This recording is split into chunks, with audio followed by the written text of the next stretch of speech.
Hey everybody, my name is Scott Bolster, and if you've been around some of the oval forums and different things like that, you've probably seen me chime in a few times about some technical stuff and whatnot. And I've been kicking it around for a while, and I really haven't had a lot of time to actually sit down and do one of these videos. So I finally have found some time.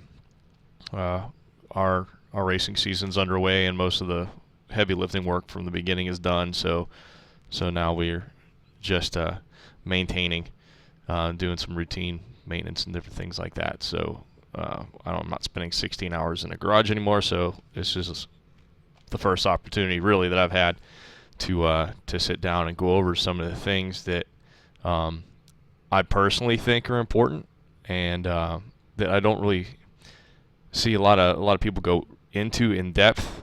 This isn't going to be some over the top, in depth, really difficult thing to wrap your head around, because honestly, I'm not an engineer. I'm not trying to pretend to be one, but I am the kind of person that I enjoy the hows and the whys. I'm a layman in that sense, but when I started racing, I wanted to know why things worked. I mean, the guys at the track, guys have been doing it for 30 years and things like that. They'll come over and they'll tell you all these different things, like, oh, do this to get this, put this spring in there to get this, and you want to set the car up in this manner, doing, with these components and different things like that, and then that'll make it go faster. I'm like, well, that's all well and good, but my brain is wired to automatically seek out the why. So I enjoy the math. I enjoy the vehicle dynamics behind it. I still have much more to learn. I've only been racing for about 3 years now. So don't be worried. This is not going to go really in depth. Not to sound conceited or anything like that, but I mean, I've sat down in some testing sessions with some league friends, and even sometimes during like official practice sessions, sometimes before work or whatnot, and we'll get into a conversation, and people have said, hey man, you got a really cool way of explaining this so I can understand it. So that's it's awesome. So I appreciate that. So I figure, well, let's go start at the basics, because like you hear in the forums and things like that, a whole bunch of people always saying, like, they'll throw around some technical terms, or they'll say, just like the guys at the track did my first year and a half there. They would say, oh, it's doing this. Oh, you have a tight race car. Okay, do this. And then you just do it, and then hopefully it'll work. So what you end up doing is a novice, is somebody just dipping their toe into setting up a vehicle and learning inadvertently how vehicle dynamics works. You kind of go around the outside of it, and so you can get lost in the trees, and you don't really get to see the forest. So that's essentially what I'm going to come and try and do things today. I'm going to try, like I said, not to throw too many technical terms around, but there are some things that are pretty basic and whatnot. So under no circumstance am I trying to say that this is my own personal things that I've came up with and developed and discovered or anything like that. No, most of this stuff is stuff that I've read in books, or even some guys from the forums and things like that. We have some exceptionally smart people running around these forums, and I'm an oval asphalt guy, and so I do a lot of research with a gentleman by the name of Bob Bowles, who writes for Circle Track magazine. Some people like him, some people don't like him. I like him because he's taken a lot of different things as far as the front suspension, and he's quantified some things. Like, real quick aside here, real quick tangent, like, people have always known, hey, your upper and lower control arms, if you can find an optimum angle for that. Well, what Bob Bowles did is he figured out, if you measure out all those angles, and you came out where you find a specific point, and you can call it the front moment center or rear moment center, or you can call it the roll center. But one of those things that is a geographical, it's an imaginary point that is depicted by drawing lines and different things like that, connecting pivot points and different things like that on the front suspension. So, and he also has a software thing that he likes to schlep too, that you can put all your measurements in, and then boom, it'll tell you where that's at. So I mean, yeah, he may try and make a buck off you, but he really has done a lot of good stuff as far as quantifying some of these things that seem to be a black art mystery for a lot of years. So okay, so back to this. So what we're talking about here is the ultimate goal of a race car, whether it be oval or road, and most of the stuff that I'm going to talk about is actually is both. It applies to both disciplines, and so this isn't just an oval thing, or this just isn't a road thing. This is a race car thing. So when you get down to it, the absolute goal is at mid-corner, going through a turn, you want what you call a balanced neutral race car. And essentially what that means is that all the weight, not all the weight, but the weight that is transferred from the center of the car, if you're just sitting still going straight, not really accelerating or decelerating, the weight that is at the center geographical point of the car, as you go around a corner, you want that weight that gets transferred to be shared between the right front wheel and the right rear wheel. You want it to be equal.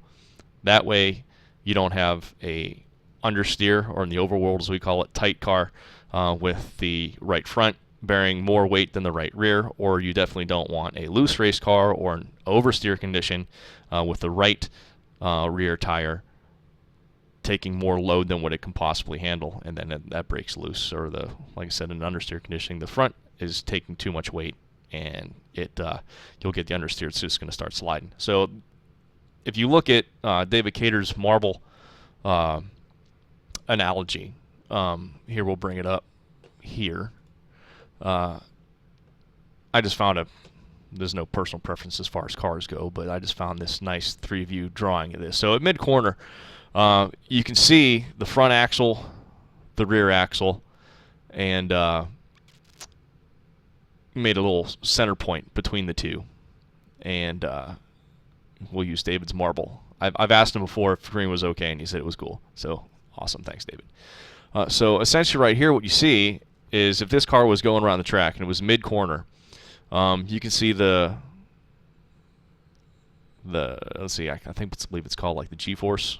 It's like the G-circle or GG circle. It's something along those lines. But at any rate, that depicts where the weight gets distributed as the vehicle is going around the racetrack. If you're going accelerating, it's going to come back. If you're decelerating, it's going to go front. So if you're decelerating the car into a corner, you hit the brakes, max braking, you go to the maximum grip level that the front two wheels can take, and then as you turn in, that marble is going to start moving around and up to this point. So this is what we want, mid-corner. As you can see, it's equally distributed between the front and rear axles, which means on the right side of the car, the right rear and the right front are equally handling the load. And on the rear view here, you can kind of see where it's at. Now, if you notice, up here and on the back, the center of gravity, as you may or may not know, in a race car, you want it as low as humanly possible, which is why the driver sits low, the engine as low as possible. I know on late models and things like that, some of our guys are running, they're like 3/4 of an inch on the frame rail above the ground. That's how low that they are running the chassis, just so there's less weight transfer over here. You'll never have it right in the middle going around a corner because for physics, the weight is going to get transferred over to the right side of the car. Just a quick aside, in oval track racing, there's a maximum amount of left side weight that you can start with, or else everybody would put as much over here, then you wouldn't get any transfer and it would go into the middle. But different tracks have different things. Some are 58%, some are 56. Our track's 56. The other track you go to is 58. But that's as much as you can put over on this side to start with. and then it'll transfer over to the other side. But that's just a little quick aside. So the other thing that let's take a quick look at is how this is depicted graphically on a diagram. So essentially what you have here is what a car looks like as far as systems go. Everything is a system, if you want to term it that. Over here you can see with the springs how they are depicted. The front of the car is down here. The back of the car is over here. So what you're doing is as you're going through the corner, you're dealing with axles. Even though in a stock car, our rear axle is connected. In road cars, sometimes they are, sometimes they're not. And then the front axle, in most cars, they're not connected. It's not a solid axle. You have to go in some pretty old race cars to have the old solid axles all the way across the front. However, even with independent suspension up front, it's still considered one axle, and it is still looked at like that. So let's go and take a look a little bit of, you can disregard all these formulas and things like that, but you have the track width here, and over the front axle you're going to have a center of gravity. Over the rear axle you're going to have a center of gravity, and that's important. Even though like in a normal car, when you're looking at it in the garage, you're going to see like what's the front weight percentage and what's the cross weight percentage, and between those two things you can get one position for the center of gravity of the car as a whole. But as you'll see going down the road, you want to look at the car as in half. There's a front half of the car and there's a back half of the car, and the object is, in order to get that balance, is to have the weight acting on the front axle move over from the left to the right the same as the back axle from the left to the right. And so you have to actually look at that as tuning it, the car as a whole, by breaking it into two halves. So if you look here in the middle, you're going to see a spring looking thing, a little piece of diagram there, and essentially what that depicts, and iRacing, I don't forget how many builds ago it was, but they actually added chassis torque into the equation. That kind of made the setups feel a little bit weird and things like that, but it wasn't that hard to adapt to. So that's what this is going to depict. So as you can see, it's like right in the middle of the car. So you could picture a spring. If you have one in your hand, in between your two hands, and you're grasping it with both hands, you can twist your wrists back and forth, and you can twist that spring back and forth. In our case here, what you want is both your hands twisting in the same direction equally.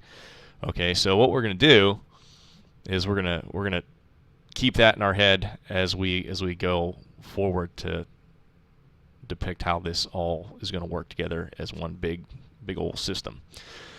Another thing that you'd like to get into is that really needs to be pointed out real quick is the difference between sprung weight and unsprung weight. And you can see it depicted in this diagram here relatively easily.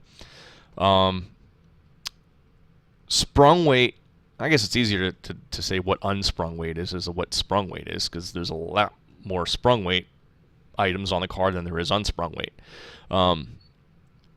Basically, sprung weight is anything on the car that is supported by the springs on all four corners. So most of the time, you're dealing with the chassis itself, the body of the car, the roll cage, engine, transmission, different things like that. You know, electronics and different things like that are all would be considered sprung weight. There's some things that are semi-sprung.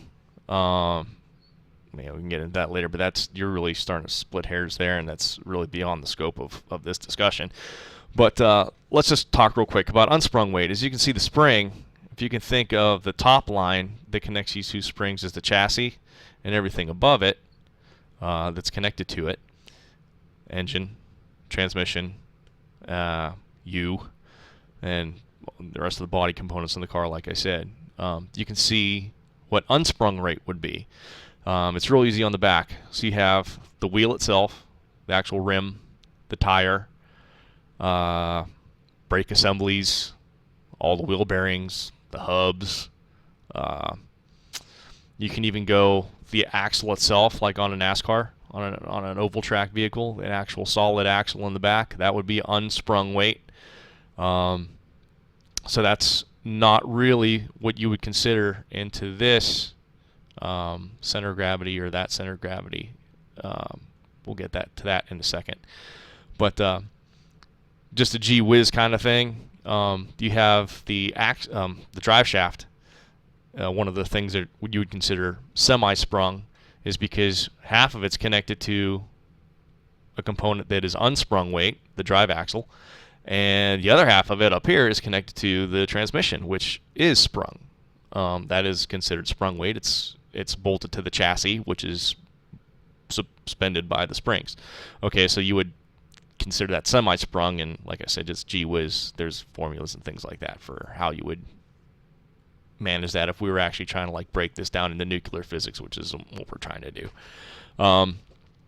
So what we have going on here is if you can see, that is how do you want to put it? That would be the moment arm. It's an imaginary point that connects the center of gravity to what you would probably call the moment center. I think that's one of Bob Bowles' terms, but other cars, they know it as a roll center. You really have no concept of that in an iRacing garage. That's not depicted in most every car. The only car that I think has it is the V8s, the Aussie V8s. They actually have just a clickable setting in the garage. It says roll center, high, low, medium. I don't know if it's in there or not, but essentially what that does is you're going to move this center of gravity on that half of the car up or down. And how that works is, like we said before, is normally you want as much weight, sprung weight, as low as possible in the car, because you can think of this line as an imaginary lever, and the center of gravity right here, the weight of all the things, sprung weight, engine, let's say up front, let's do that. Up front, you're going to have the engine, transmission, the person's usually in the middle, but so it's a wash between the two of those. But let's just say the engine. You want the engine as low as possible because you want this lever to be as short as possible, because if it's short as possible, if you remember your physics lessons, the lower the lever, the less it's going to go over. Okay, and so the same amount of force, let's just say if you're going around a corner at 1.75 Gs or 2 Gs or whatever like that, you have 2 times the center of gravity. As you can see right here, moving this weight over that front axle to the outside of the corner. So whenever you roll, that's what determines how far it's going to roll. So the bigger that lever, the higher the weight is in that car, the easier it's going to be for that, say, just 2 Gs to pull that lever further over, which means you're going to get less weight on here on the left front. It's going to transfer over to the right front. So as you can see, this is all kind of connected. So like if you could picture that lever being pulled, if you could picture your hand pulling that lever over, it's going to compress that spring, decompress that spring, and you're going to move weight from there to there. So the object is to keep that weight as low as possible in the car. So like in most cars, you want the front as low as possible without scraping, like on one of the NASCAR cars. You don't want the front splitter to scrape or anything like that. So you can only go down so far. On the back, in a NASCAR application, you can have several different things to move that up and down. So the rear ride height, you can move that up and down a little bit, and you can extend that. It's kind of a fine-tuning tool, as a matter of fact, but you want it as low as possible. A little fine-tuning tool there. The track bar height, that'll move that over a little bit. I should say that'll extend that, which is me personally why I like to start off with track bars as low as possible with the proper split, because it keeps that moment center down as low as possible, and the roll center, if you want to call it that. We can go with roll center. But you can look at this other diagram here, and it depicts it a little more clearly. So you can see the rear axle, and then you can see the front axle. You can see the upper control arms, lower control arms, and different things like that. So this is the front of the car going in this direction, and the centrifugal force is going on that direction because we're going around a left-hand turn here. So what you really want is you want the rear roll angle and the front roll angle to be equal. You don't want the back end of the car outrolling the front, because then you're going to get an excessive twisting motion through the chassis, and that's going to transfer up forward, and it's going to make the car ill handling and things like that. So the goal is to get these equal. There's, you can go through telemetry and different things like that. I enjoy doing that. It's probably the best way to ascertain exactly what your roll angles are. But for the person who doesn't really want to go through all that, it's pretty simple. We can do the NASCAR one up front. So or first. The front roll angle is pretty simple. I mean, you have a lot of different stuff up front to control the front roll of the car. But in NASCAR, for all those components and all that tuning tools that you have, the goal is the same. For the Gen 6, for the Xfinity, for the trucks, everything revolves around that splitter. Since NASCAR vehicles now are aerodynamic platforms, you want, and everybody has heard this time and time again, you want that splitter going through the corner level and as low as possible without scraping off the bottom. So right there, you're using your preload, your ARB up front, the diameter of that. You're dealing with your arm asymmetry. You're dealing with your bump springs and your packers and different things like that. So when you're going through the corner, you want that splitter flat, level, as low as possible. That's going to generate the most amount of aerodynamic downforce. So determining what the front roll angle is actually relatively straightforward. The front roll angle is whatever it's going to be to get that front splitter on the ground. So whenever you go into telemetry and you're looking at what your splitter's doing, what your ride heights are doing, you want everything as level as possible as you're going through the corner and equal. Once you set that up, you can say, awesome, you can move to the back end of the car, and you can start seeing, okay, what can I do in the back to get the roll angle that's going to match the front? So you do that obviously through the most straightforward tool that you have is springs. Your spring split and different things like that. So that's kind of one of the first things that you do, and then after that you start going into track bar height. I don't talk track bar split. Track bar split is something completely different. It affects the rear end of the car in a completely different way than dynamic weight transfer. The split in the track bar, just as a quick aside, just to eliminate this in your head, is it controls the amount of lateral movement in the rear end. So if the left side connects here to the actual axle itself, the right side connects to the actual sprung weight portion of the chassis. And as the chassis compresses going into a corner, it's going to move, as it goes down, it's going to move the rear end housing laterally across the back of the car, which is going to be rear steer. If you hear that, rear steer, that's a component of that. So the actual height of the track bar itself is one of the things that's going to move this moment arm and the adjust that moment arm height, which is going to be a fine tuning adjustment as far as track bar height to get that over. The other thing is the rear ride height. The ride height is connected to the springs via a spring perch, which is connected to the chassis. So it would be all in this area right here. You have a screw type apparatus, and you just crank on it, and it's going to move the chassis up and down, because the chassis has a bolt on there, and as you turn it, it's going to move that bolt up and down, which essentially moves it back into the car up and down. But that's a very long-winded version of that. Sorry. But at any rate, so the sprung weight, as we said before, goes with the center of gravity. So as you move the back end of that car up, you're moving that center of gravity over that rear axle up as well. And the more you do that, like we just said, the longer that moment arm, 2Gs is going to move it that far versus that far. So that's one of the things that is also a fine-tuning tool. Like on the NASCAR, drag is huge, and you want, obviously, to keep the center of gravity as low as possible to minimize that weight transfer. But the higher you get the rear spoiler of the NASCAR, the trucks, or Xfinity, things like that, the more drag you're going to produce. So obviously you don't want that. So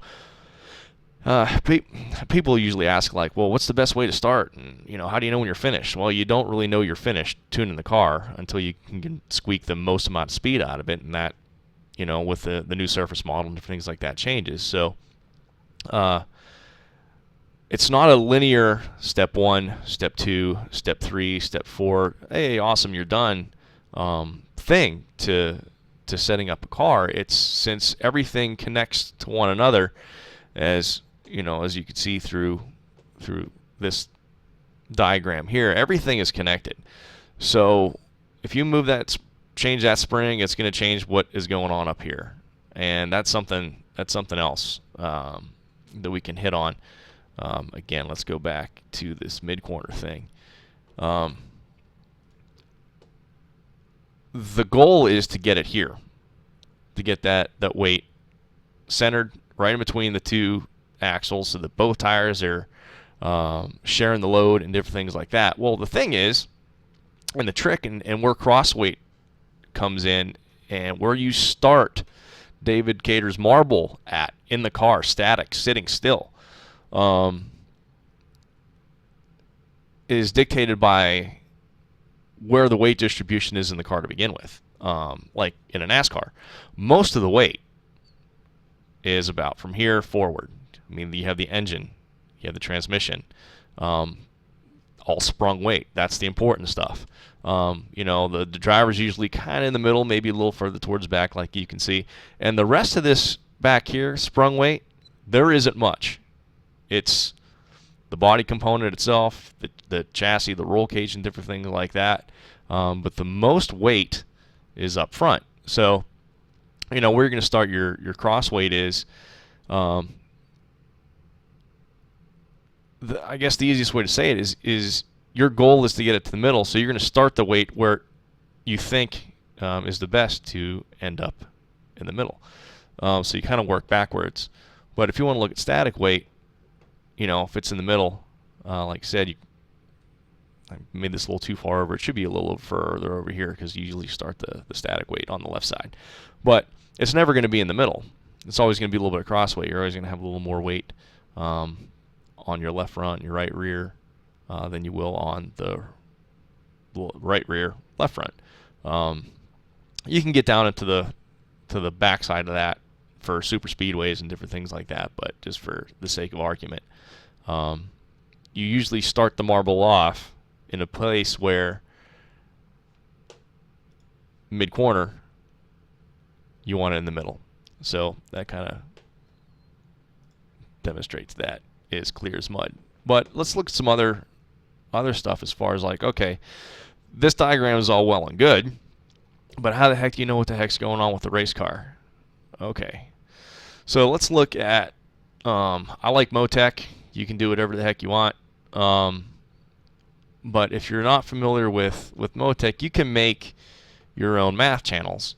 It's not that hard. You can fool around with it. I didn't know anything about Motec whenever I first started, and the more you fool around with it, the more eccentric you can get, and the more neat you can go as far as like what you can extrapolate in new maths from existing telemetry channels that iRacing gives you. So like What's this? Oh, this is the F1 McLaren MP430.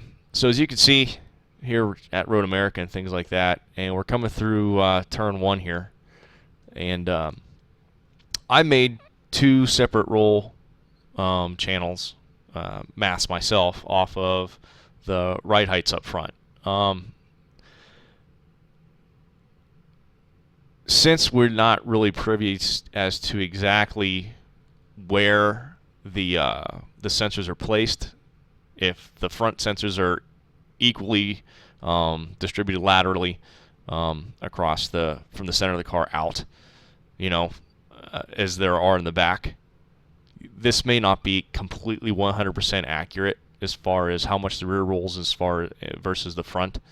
But in a NASCAR, from everything that I've heard on the forums and the iRacing staff and things like that is that the ride height sensors are on the frame rails, either directly in front of the rear wheels or directly in back of the front wheels on the frame rails. And those frame rails are straight and they're equal on both sides. So like on a NASCAR application, you can look at the straight body roll on that. You're not going to have to try and extrapolate and interpolate in your head, what these are telling you.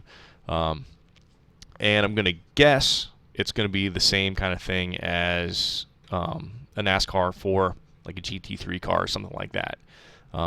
They'll be on the same frame rails and things like that. So that's just a guess. But at any rate, just for the sake of argument, you can see here in a graph as you go around the corner that the rear roll is more than the front roll. So you either have a spring issue in the back where it's not strong enough, or maybe an ARB that's a little on the soft side, it's letting that chassis roll over a little bit more, or maybe the rear ride height's a little too high. But you can see that you're getting more roll out of the back than you are the front.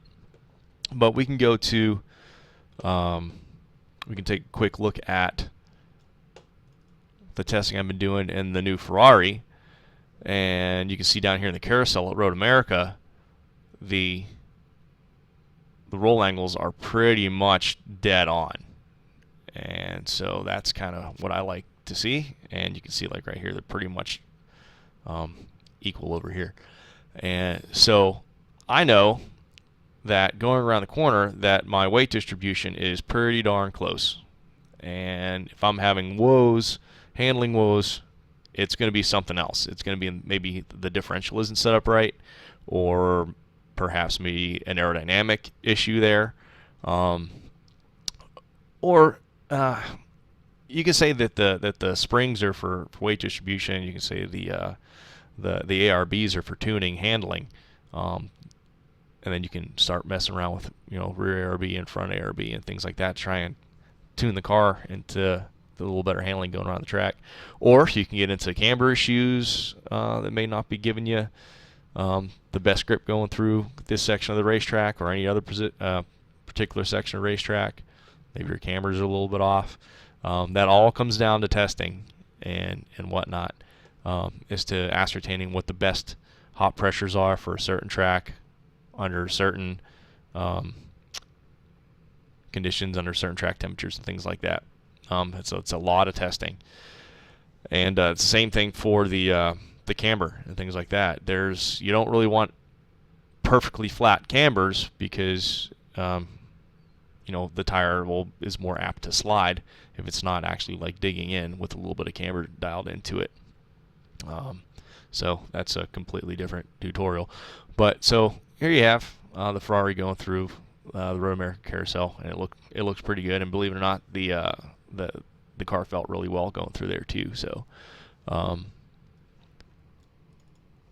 I have pretty much talked about as much as I possibly can even think of, talking and things like that. So I think I pretty much come to the end of this little deal. I hope it's helped.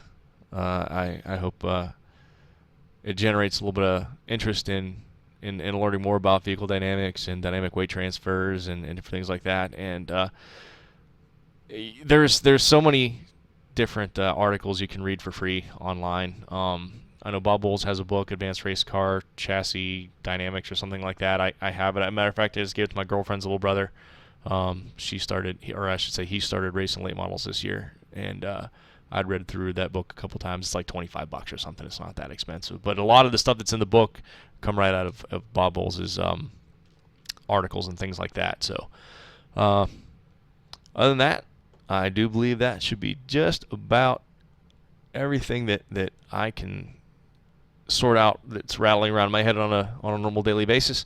So I hope that gives you a little more understanding of why things work the way they work and how all the different tuning options that you have affects chassis roll and everything like that. So thanks for listening, and hopefully I'll come out with another one if I get an extra more time, maybe dealing with some perhaps aerodynamics or tires or something like that. I don't really know. Whatever tickles my fancy at that particular moment in time. So again, thank you very much for listening, everybody, and I will see you guys around. Have a good day.